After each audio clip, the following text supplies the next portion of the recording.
was still the most beautiful, sophisticated, most well-turned-out woman in Britain, even from your hospital bed. But are you okay? Well, I'm not okay, Dan, if the truth be known. It's an absolute disaster. The medical treatment is good, but the system is so inefficient. It's so deplorable. They were supposed to have, the hospital was requested day before yesterday by one of my surgeons in Brighton to send over my scans. They didn't do it yesterday morning. They faithfully said they would do it by midday yesterday. They didn't do it at all. And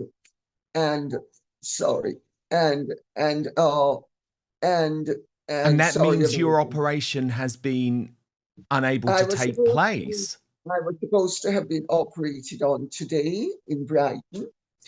I'm still at St. Thomas's. I'm blocking up a bed that has, they cannot do the surgery here. Then I caused a big fuss. So, and then with the whatever team it's called, I'll tell you what it's called. It's called the subject access, because they have, the NHS has their system, and notwithstanding the fact that I'm in agony every time I move.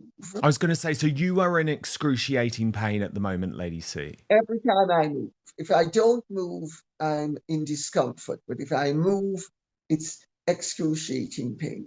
And notwithstanding that fact, the NHS has been perfectly prepared to keep me here blocking up a bed and preventing me from having surgery done by another doctor in another hospital, because they can't be bothered to send the scan.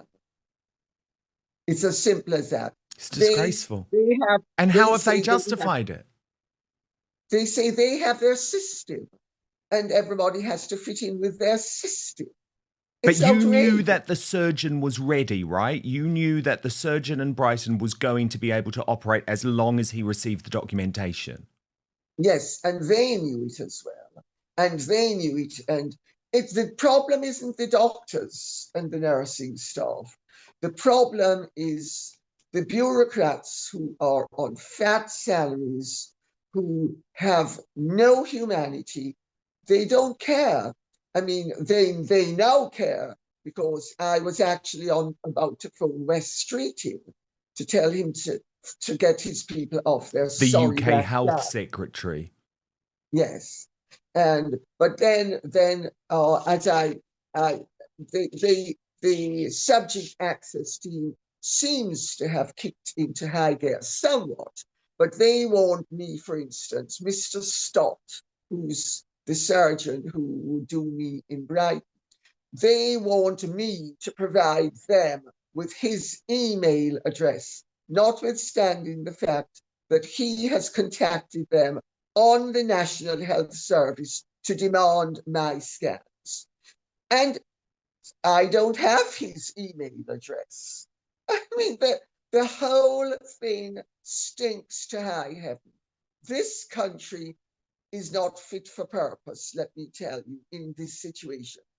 I've pointed out to the doctors and the nurses, if this were Iraq and I were an Iraqi woman and they were all Iraqi authorities, everybody in this country would be up in arms about the fact that a 76-year-old woman is being deprived of the possibility of having her condition cured, because they...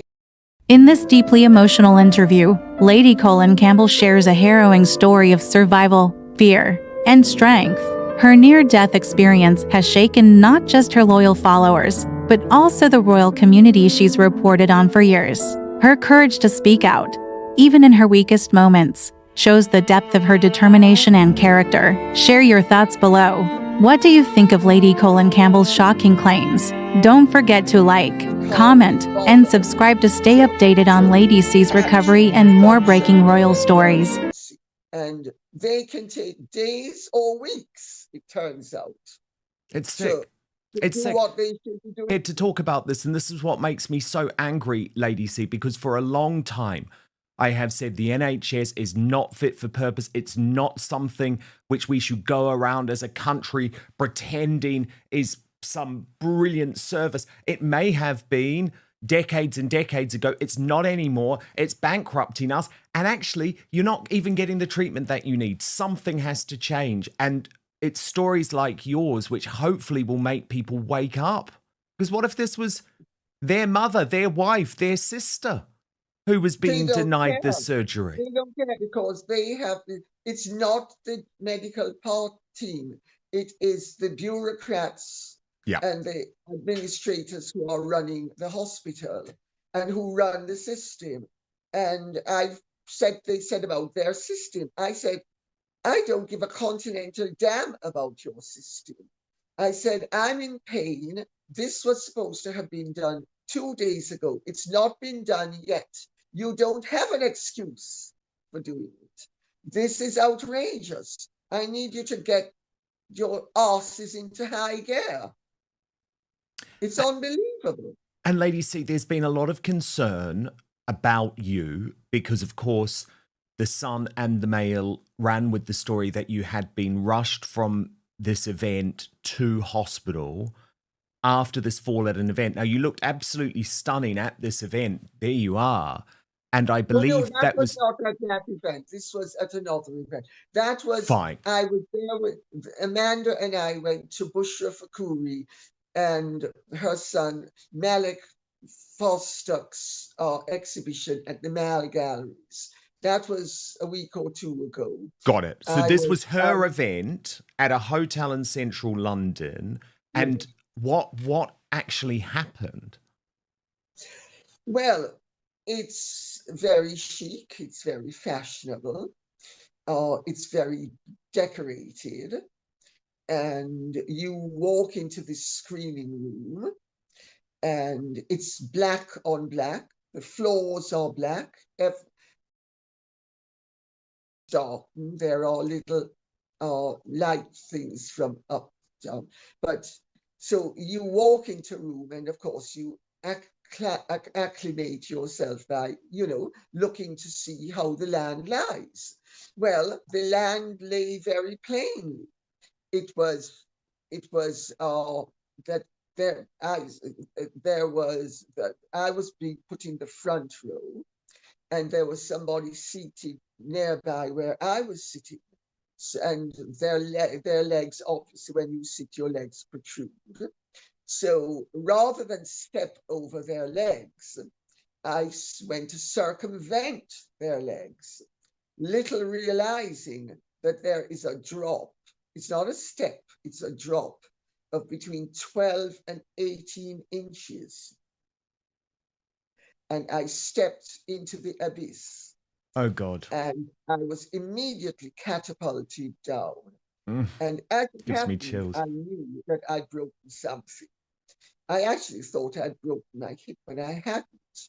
Evidently, my hip broke my pelvis. The force of the impact, had it been a normal step, normal step is about 4 or 6 inches, there would have been no problem because you could have recovered. But because it's a massive drop, you end up with a huge impact injury. It's a very chic looking design, but it's a very bad design. And in fact,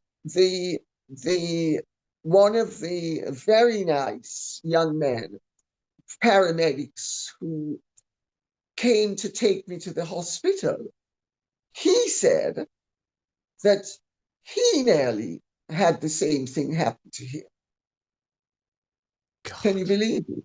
Unbelievable. And so this is the big premiere, Lady C. You're obviously writhing in pain. The paramedics have to come. So did they cancel the premiere, or what happened? Oh, absolutely. I refuse to allow that. It was the launch of Amanda Eliash's film, The Truth Will Out, which is a wonderful film about whether William Shakespeare wrote all of his plays and sonnets, or whether there was, say, a studio of writers, and he published the works on. In this deeply emotional interview, Lady Colin Campbell shares a harrowing story of survival, fear, and strength. Her near-death experience has shaken not just her loyal followers, but also the royal community she's reported on for years. Her courage to speak out, even in her weakest moments, shows the depth of her determination and character. Share your thoughts below. What do you think of Lady Colin Campbell's shocking claims? Don't forget to like,